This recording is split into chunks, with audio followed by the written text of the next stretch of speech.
Bonjour et bienvenue. Aujourd'hui, nous allons analyser un cas absolument fascinant de propagande politique moderne.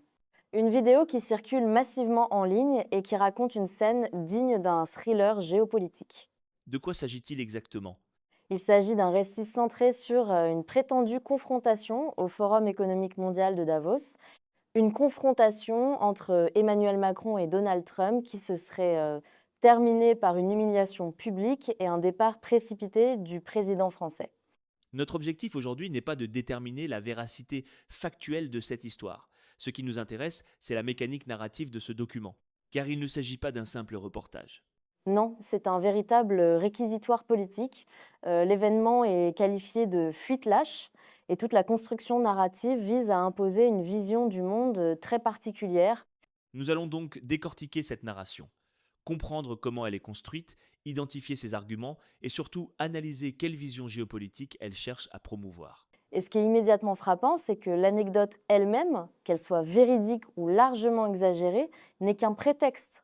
Un point de départ pour une démonstration beaucoup plus large.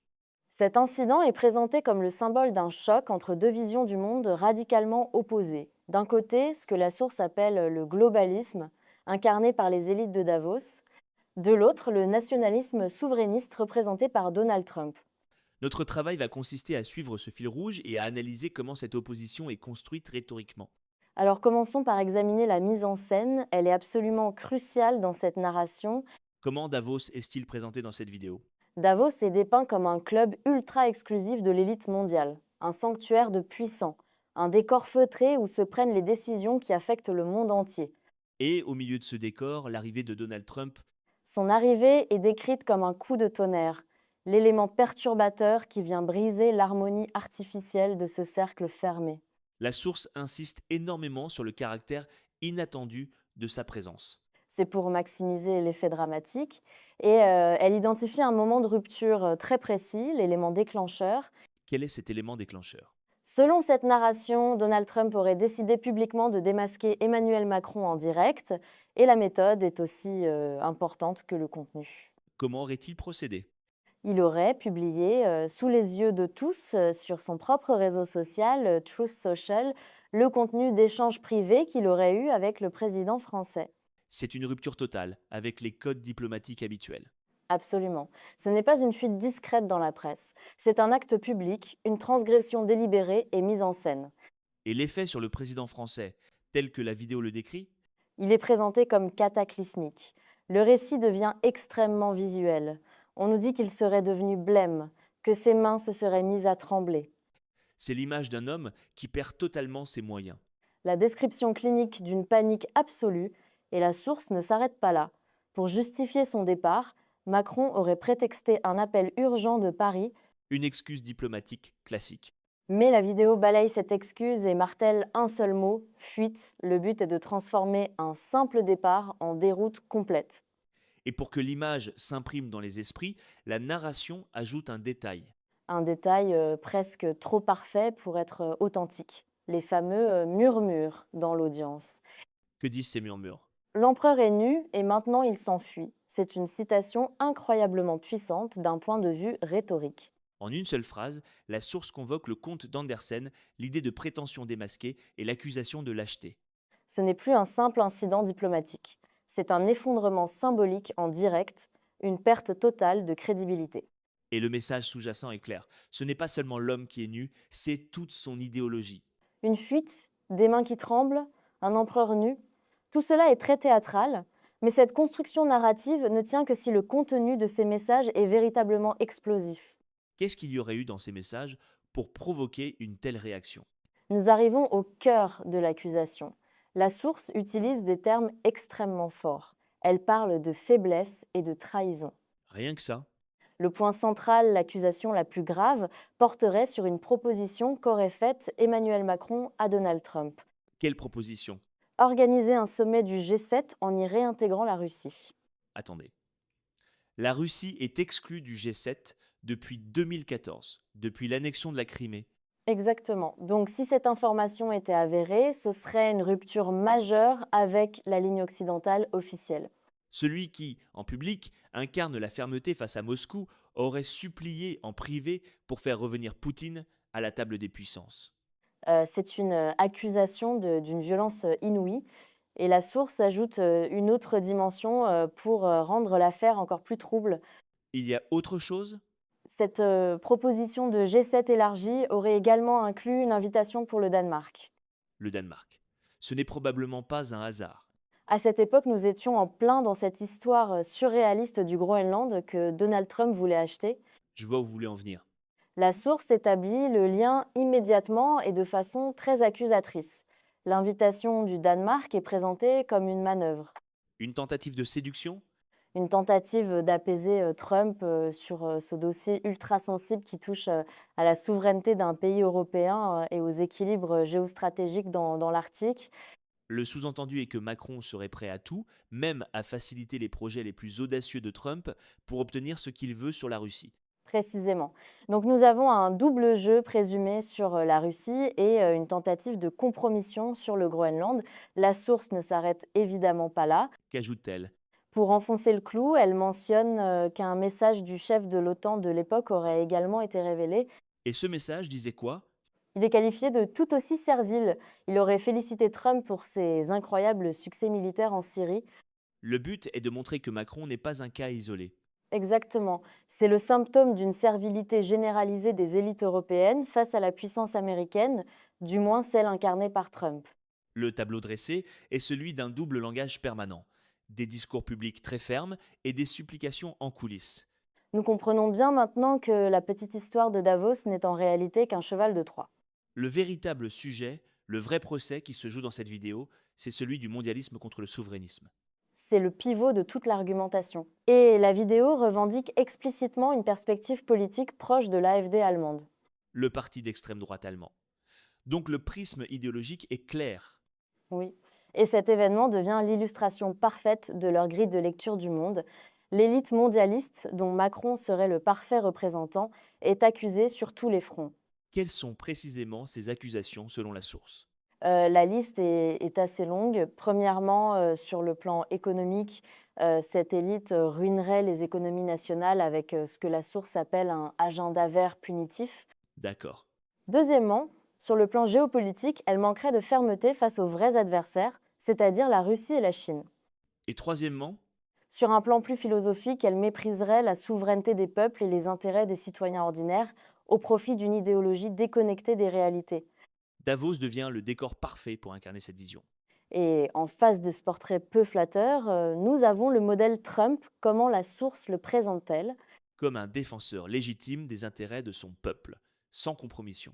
Pour illustrer cette posture de force, la vidéo rappelle un autre épisode, Lequel?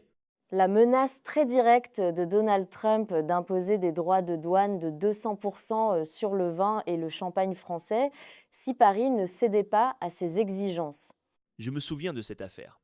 Dans la logique de la vidéo, c'est pas du chantage, c'est l'expression normale et saine d'un leader qui défend son pays sans s'embarrasser de diplomatie excessive. C'est la force décomplexée face à la compromission. C'est une opposition très manichéenne. Et la source pousse l'analyse de cette prétendue faiblesse européenne encore plus loin en évoquant l'hypocrisie, notamment sur la Syrie. Comment développe-t-elle cet argument? Elle met en lumière une contradiction qui, de son point de vue, est flagrante. Elle souligne que la France de Macron coopère étroitement avec les États-Unis en Syrie contre l'État islamique. Ce qui est factuel. Or, dans le même temps, ce même Macron chercherait à réintégrer au G7 la Russie, qui est le principal soutien du régime de Bachar el-Assad, l'ennemi de la coalition. Vu sous cet angle, pour la source, c'est une incohérence stratégique majeure. Une hypocrisie, donc la publication des messages par Trump n'est pas présentée comme une trahison diplomatique, mais comme un acte de transparence nécessaire. Un acte qui force les Européens à regarder leurs propres contradictions en face. Et ce qui est le plus audacieux dans cette construction narrative, c'est que la vidéo ne s'arrête pas à la dimension diplomatique. Que fait-elle de plus? Elle prétend que cette humiliation à Davos a des répercussions directes sur le quotidien en France. C'est un point absolument crucial de son argumentation. Cela permet de boucler la boucle narrative. La source dresse le portrait d'un pays qui sombre dans le chaos. Elle évoque le retour des gilets jaunes, les blocages des agriculteurs, les grèves dans les raffineries. Tous ces mouvements sociaux qui ont des causes très différentes sont donc amalgamés. pour servir un seul récit. Ce ne sont plus des crises distinctes avec des origines spécifiques. Ce sont les multiples symptômes d'une seule maladie. Quelle maladie? La révolte d'un peuple contre un président qui a perdu sa crédibilité internationale et qui imposerait cet agenda élitiste vert qui pénalise les classes populaires. Le lien de cause à effet est établi de façon très directe.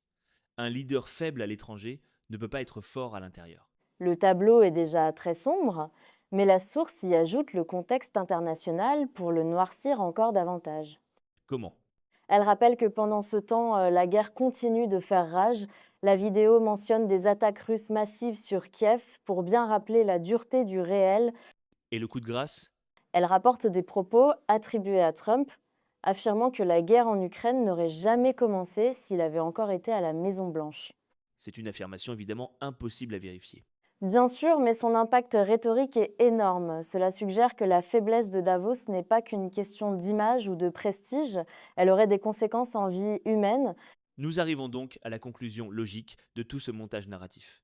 Une conclusion formulée comme un slogan, Washington rit, Paris brûle. C'est une image finale très puissante qui encapsule toute la thèse. D'un côté, un pouvoir américain souverainiste qui se moque, de l'autre, un président français humilié à l'extérieur et dépassé à l'intérieur. L'épisode de Davos n'est plus une anecdote diplomatique. C'est la preuve ultime de la faillite du modèle globaliste.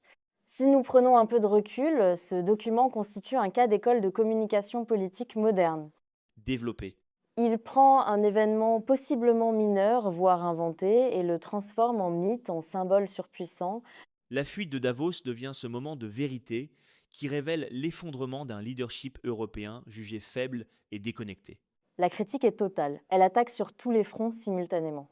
Ce système, nous dit la source, mène à la fois au déclin économique via les politiques climatiques et à l'instabilité géopolitique par son incapacité à imposer un rapport de force.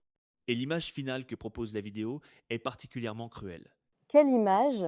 Celle d'un leader qui, après avoir fui, consulte nerveusement son téléphone, attendant passivement le prochain message, le prochain post sur les réseaux sociaux qui pourrait l'affaiblir et l'humilier encore davantage.